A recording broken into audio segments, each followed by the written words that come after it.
Former Deputy Police Commissioner Jevon McSkimming has been sentenced to home detention after pleading guilty to possessing objectionable material, including child sex abuse and bestiality imagery.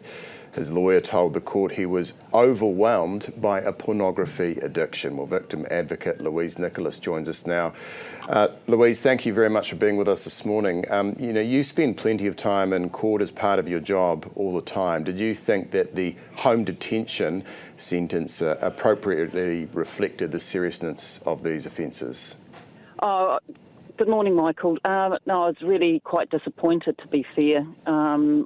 I thought he would have got a custodial, but he hasn't, and that's how our justice system works, unfortunately. Yeah, I mean, obviously in these situations, there's a whole lot of factors taken into account, right? Including his very public fall from grace, the fact that his career prospects will be significantly damaged. So are those factors that the judge would have taken into account during the sentencing? Oh, they take into account everything, and, the remorse, his, going into prison, all that sort of stuff. But at the end of the day, he shouldn't have done what he did. And, there's a lot more to this, and I think that people need to understand that our issues around custodial and how that works needs to be reviewed.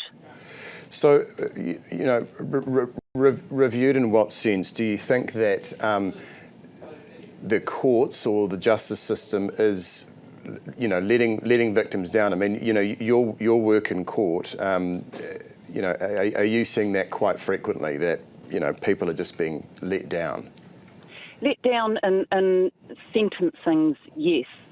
They take, when somebody is sentenced like he has been, they take into account, the report writer will do a report on him, and what I saw in the news was that he was very remorseful. Well, of course he's remorseful. It's, oh, woe, poor me.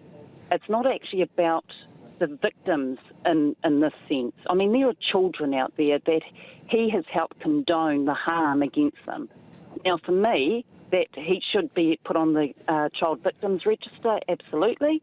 But they're not taking into account the harm of the children that he watched being hurt in a violent way. Yeah, and that is wrong. Yeah, that's a fair point. I mean, what does this case say generally about the prevalence and ease of accessing such objectionable material? Well, it just shows that anybody can literally do it.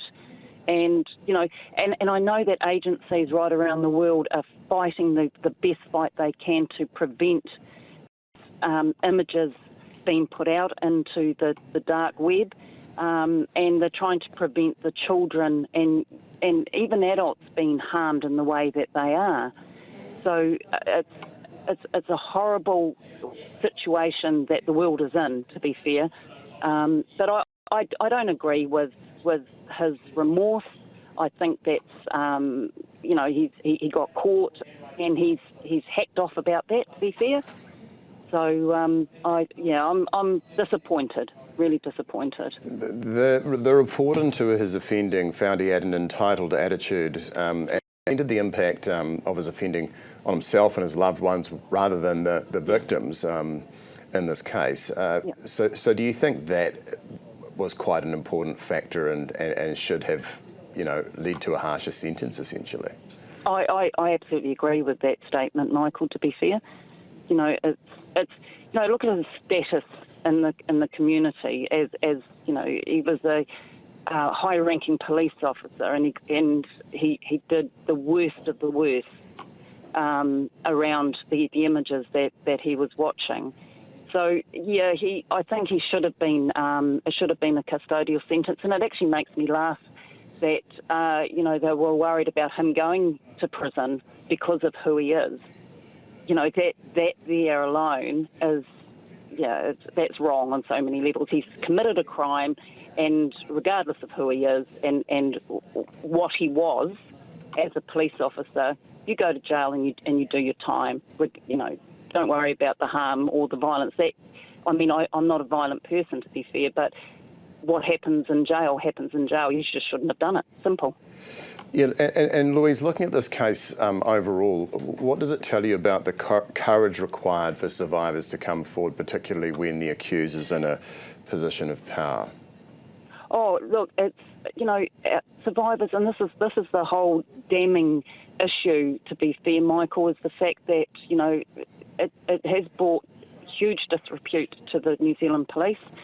And but I do encourage, and we all encourage our survivors, if any harm or any victim of crime, take the trust and confidence in the police that are actually got boots on the ground, doing the work, and it's exceptional work for the majority of the New Zealand Police. So please don't be put off with this.